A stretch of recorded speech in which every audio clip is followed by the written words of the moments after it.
Reducing workplace bias. Attentional bias refers to the fact that what we pay attention to disproportionately affects our thinking.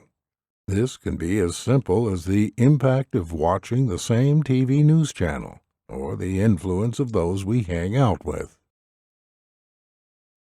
The world is a very big place, and many variables can influence our actions. However, our attentional bias can disproportionately train our brains, leading to the overvaluing of certain things and the complete dismissal or ignorance of things that should be influencing our decisions and actions. This teaching and guided meditation will help you become mindful of where you are putting your attention. You will learn how to pay attention to a variety of different inputs, influences, media, people, not just the same old ones. Otherwise, your attention will be blunted, and you will simply be brainwashed by receiving the same inputs over and over again. Focus and attention play a big part in the thought process. What you are attending to and occupied with influences you simply by its presence. We have seen the effect of the anchoring bias, that initial thoughts about an issue tend to over-influence the subsequent narrative. The availability bias is even more powerful. What is mentally available to you will also have a significant impact on the thought process. Attention, thus, has a big influence on thinking and decision-making.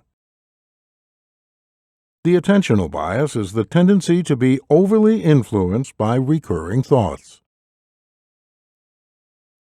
As an extreme example, people who suffer from obsessive-compulsive disorder, OCD, ruminate about certain things. This rumination becomes a self-fulfilling prophecy in that the more they ruminate, the more anxious they get, the more they ruminate. However, you don't need to have OCD to be overly influenced by your thoughts. All sorts of factors come into play. Perhaps you're dealing with a crisis which focuses thoughts on specific parts of your operation. This preoccupation can lead to a tendency to over-exaggerate the importance of a single operating practice because it has gained an emotional foothold as well as capturing your focus. Or perhaps the board or senior management are smitten with a particular idea, and it garners far more attention and discussion, again risking the tendency for it to be overvalued. As a leader, it is likely that at any one time you will be preoccupied with one aspect of the organization's functioning.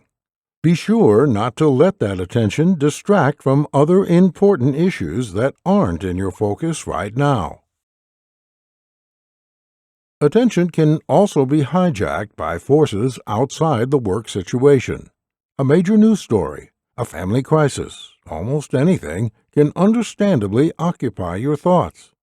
In a family crisis, for example, one might understandably be focused on how important your family is, elevating it above every other part of your life. This recurring focus might lead to an underestimation of other areas of your life, like your job, and this could lead to decisions that are overly influenced by the family focus. Example, quitting your job.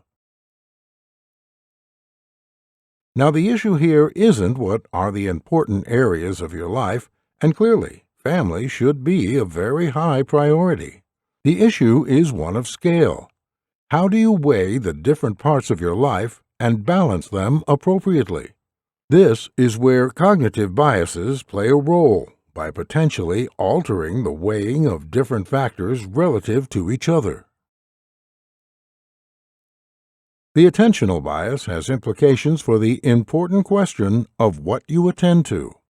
With so many different sources desperately seeking our attention, we need to be discerning about what we focus on, because it can hijack us.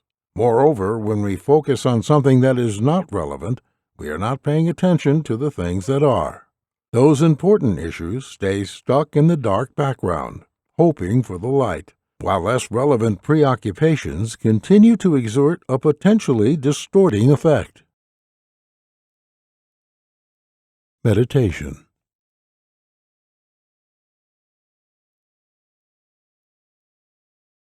Nothing in life is quite as important as you think it is while you're thinking about it.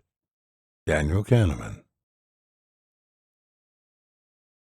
To be an obsessional means to find oneself caught in a mechanism, in a trap, increasingly demanding and endless.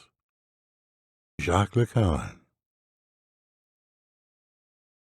Adaptation seems to be, to a substantial extent, a process of reallocating your attention.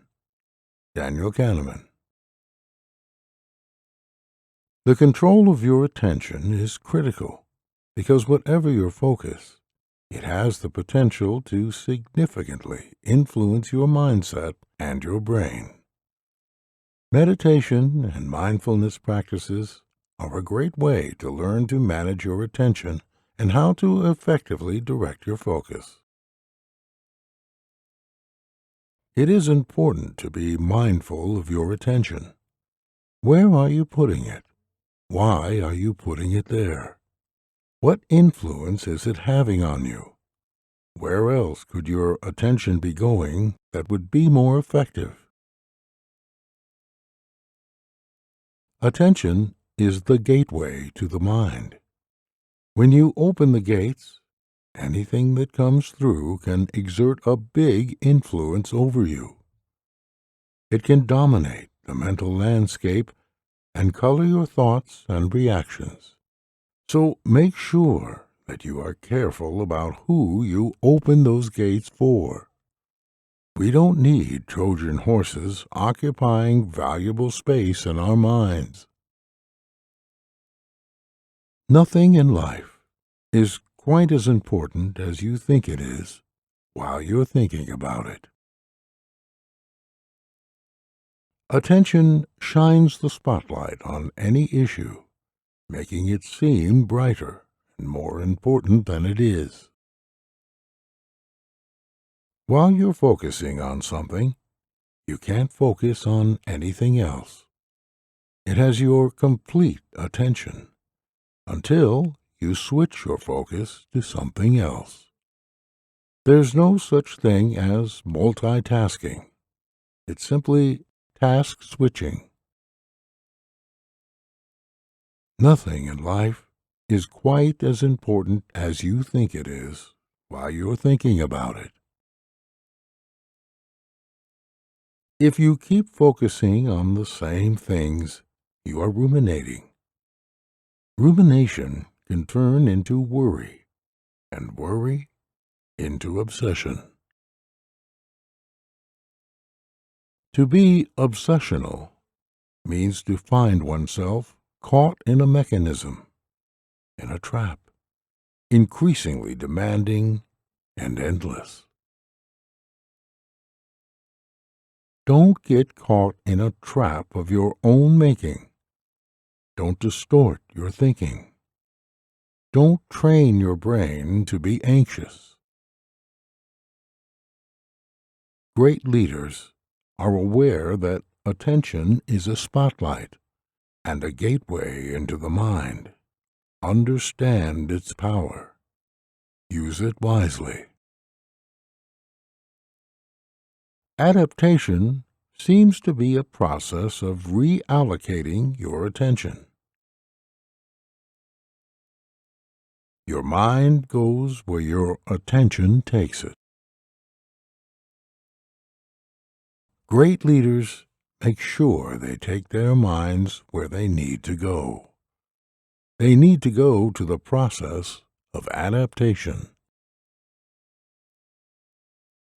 Great leaders consciously direct their attention. They don't let their minds be hijacked by default. Your attention will decide whether you swim successfully or sink disastrously. Pay attention to the important things but realize that the whole process of attention can distort. Great leaders are careful not to exaggerate. Nothing in life is quite as important as you think it is while you're thinking about it. To be an obsessional means to find oneself caught in a mechanism, in a trap, increasingly demanding and endless. Adaptation seems to be, to a substantial extent, a process of reallocating your attention. Reducing workplace bias.